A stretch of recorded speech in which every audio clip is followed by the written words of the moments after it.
I should have pulled over when the snow started going sideways. The radio kept repeating the same warning: near zero visibility, interstate closures likely, but I was only an hour from Fargo. I'd driven worse. That confidence lasted until the road disappeared. Not metaphorically, literally. The headlights showed nothing but swirling white, and the lane lines vanished. I slowed to 20, then 10, gripping the wheel so hard my wrists hurt. When I finally stopped, the silence was immediate and total, like the world had shut off. I sat there for 10 minutes before realizing my phone had no signal. I cracked the door to check my surroundings and was hit by wind so cold it stole my breath. Snow packed itself instantly into my boots.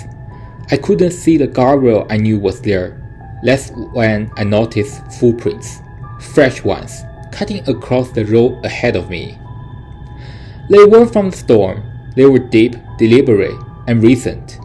I shut the door fast and locked it. Then headlights appeared behind me. Relief surged until I noticed they weren't slowing. They drifted past my car, too close, tires crunching somewhere I couldn't see. The vehicle stopped ahead, engine still running. A door opened, closed. The driver didn't get back in. Minutes passed. My windshield frosted over from the inside. I wiped it clear and saw a figure standing in the road, facing me, barely visible through the white. I turned the engine off to save fuel and waited. After what felt like an hour, the headlights ahead shut off. The figure vanished. When the storm finally thinned at dawn, both vehicles were still there. The other car was empty.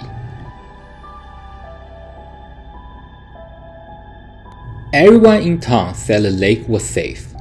It was late December in northern Minnesota, and the ice had been forming for weeks.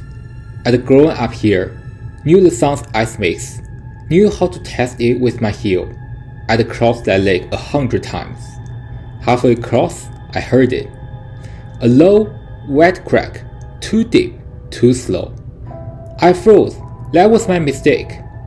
The ice spiderweb beneath my boots, lines racing outward like veins. I ran. The ice gave way with a sound like tearing fabric, and suddenly I was underwater, lungs exploding from the cold. I clawed back up, fingers numb instantly, dragging myself onto solid ice just in time. My boots were gone. My legs burned like fire. I crawled, then rolled, then crawled some more until I reached shore. That's when I realized I wasn't alone. A man stood by the tree line, watching, no coat, no gloves, just standing there, perfectly still. I screamed for help. He didn't move. I tried to stand and collapsed. My vision tunneled. When I looked again, he was closer, close enough that I could see his breath wasn't fogging. "Don't come closer," I shouted. He smiled, slow and calm, and said, "You already did." I dragged myself toward the road instead of him, screaming until my throat tore. A pickup finally stopped. The driver ran to me. When I looked back, the man was gone. The police searched the woods. No footprints, no tracks near the lake. Just one set of frozen footprints, ending at the edge of the broken ice.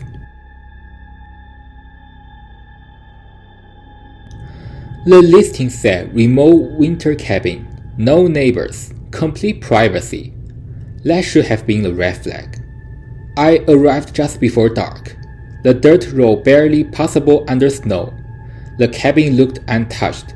No tracks, no lights, no smoke. Inside, everything was clean, too clean, like it had been staged. The heater worked. The power flickered but held. I unpacked, poured a drink, and settled in. Around midnight, I heard footsteps outside, slow, heavy, circling. I told myself it was an animal until I heard the porch steps creak.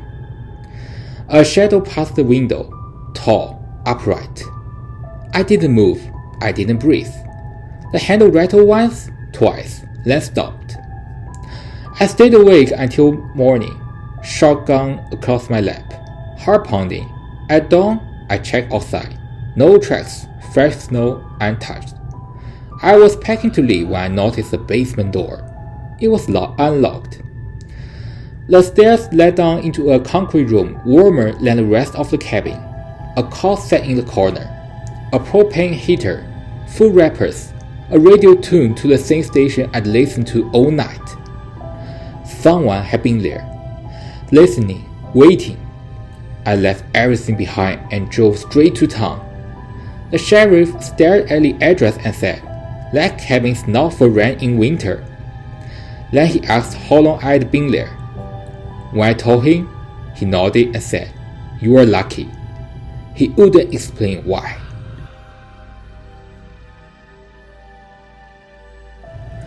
My car died on Highway 93 during a cold snap that hit -30. I called for a tow. They said 40 minutes. After an hour, I called again, straight to voicemail. I stayed in the car, engine dead, wrapped in every layer I had. Snow hissed across the road. No traffic, nothing but wind and cold. Then a truck pulled over. It wasn't a tow truck, just a pickup. A man got out, smiling, no hat, no gloves. He leaned down to my window and said, "Looks rough." I didn't unlock the door. He offered a ride, said his place was just up the road, warm, safe. I asked why he wasn't cold. He laughed and said, "You don't feel it after a while." I told him help was coming. His smile faded. He stood there for a long time, just staring at me, before finally driving off. The tow truck arrived 3 hours later. The driver asked if anyone else had stopped. When I told him, his face changed. "Did he offer you a ride?" I nodded. He shook his head and said, "They find people like that every winter, frozen, no signs of struggle."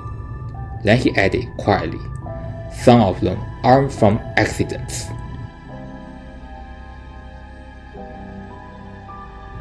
I was snowshoeing along in Alberta's backcountry when the storm hit early.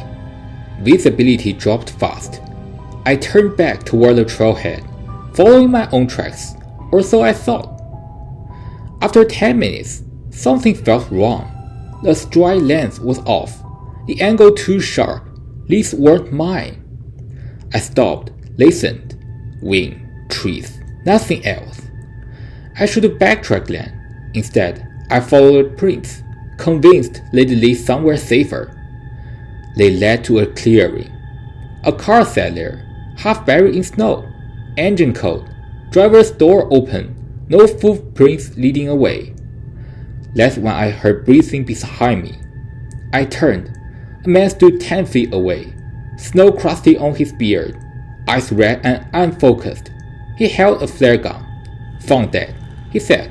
"I need your help." Something in his tone made my skin crawl. I stepped back. He stepped forward. I ran. The woods swallowed me. Branches tore at my face. I didn't look back until I reached the trailhead an hour later. Rangers searched the area that night. They found the car, they found the flare gun. They didn't find the man. But they did find 2 sets of snowshoe tracks entering the clearing. Only 1 set left.